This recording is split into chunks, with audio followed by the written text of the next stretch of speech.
İzmir Arxeologiyalык музейи Түркиянын İzmir шаарында жайгашкан. Бул Батыш Анадолунун Эгей аймагынын байыркы тарыхын чагылдырган эң маанилүү музейлердин бири десем болот. Ал эми бул İzmir шаары байыркы дүйнөдөгү Смирна деп аталган шаар. Бул жерде грек цивилизациясы, Рим доору, Византия жана Осмон империясынын издерин кездештирүүгө болот.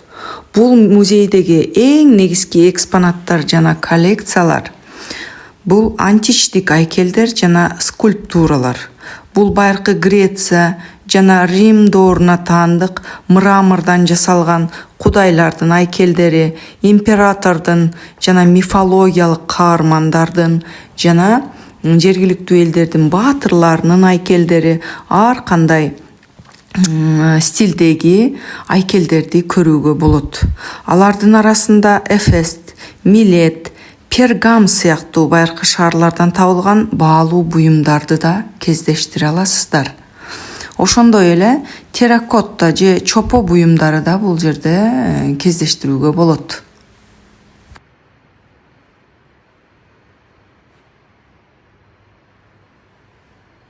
Булар болсо саркофагтар же болбосо кабыр таштары. Бул байыркы көрүстөндөрдөн табылган өтө чеберчилик менен жасалып кооздолгон мрамор саркофагтары же болбосо сөөк коюучу кутулар десек да болот да. Бул болсо ошол скульптуралардын баш сөөктөрү көбүнчө байкашымча баштары өзүнчө турат, анан дене тулку бою өзүнчө жайгаштырганда.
Smyrna antik kent.